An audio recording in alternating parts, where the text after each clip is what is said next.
Hi, I'm Divine Harmony with the Cosmic Insight for the week of Monday, March 31st through Sunday, April 6th. We dive into the new month with the overarching theme of April being highlighted. The Sun in Aries is triggering the Jupiter-Uranus-Pluto T-square this week. From Tuesday through Thursday, we have the Sun in Aries squaring Jupiter, co-joining Uranus, and opposing Pluto. So this is the carryover of the new moon in Aries that was exact last week Sunday. Essentially, the Sun from that new moon is now coming to trigger Jupiter, Uranus, and Pluto, so the seeds that were planted then can begin to sprout or show where their energy is moving. Uranus square Pluto is a cycle that began in 2012 and goes to 2015, and it's a major aspect of transformation and change, personally, but also very much collectively. Jupiter is involved in this dance with Uranus and Pluto, and he got involved in August of September last year, and he stays involved through the month of April.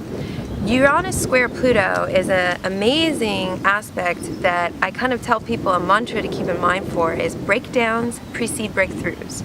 So wherever anything in your life is stuck, stagnant, no longer working, toxic, old paradigm, Uranus-Pluto comes in and kind of turns things upside down because we need essentially new life to be brought in. When Jupiter gets involved with the Uranus-Pluto square, Jupiter is the planet of expansion and abundance and luck, and he typically is very benevolent, but when he aspects an aspect that's already pretty intense and heavy and fiery, he can excessively overdo things. Essentially, it's like throwing more fuel on an already very hot and heavy fire. So with the Sun triggering this week, we have opportunities to see where we need to make change, where we need to take a stand, where we need to set boundaries, where we need to speak up.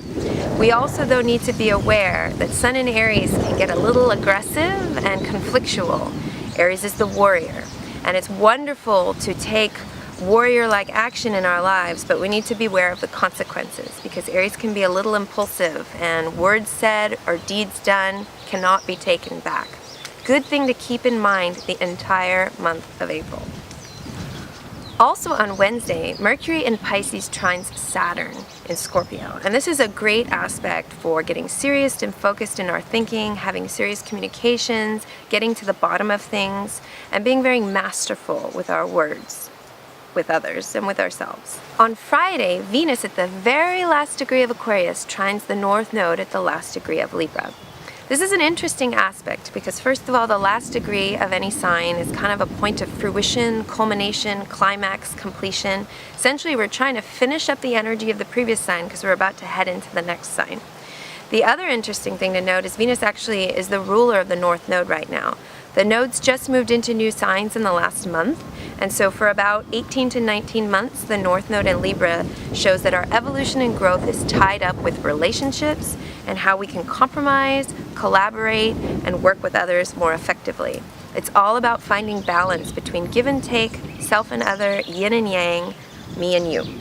With Venus trine the North Node on Friday, we can have major opportunities or insights that come in and show us where our growth is in our relationships and where our evolutionary edge is. The North Node is not where we choose to grow, it's where we're forced to grow.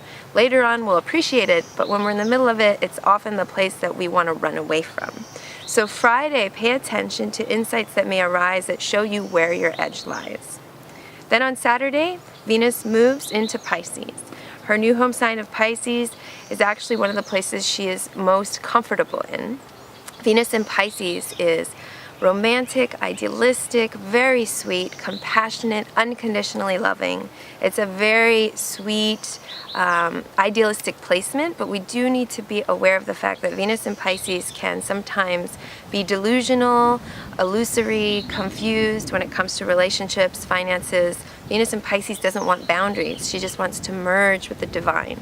Wonderful for spiritual and mystical experience, but not so great when you're trying to be practical and logical in your material or romantic relationships. So just be aware of that in the coming weeks and enjoy the bliss that Venus in Pisces brings.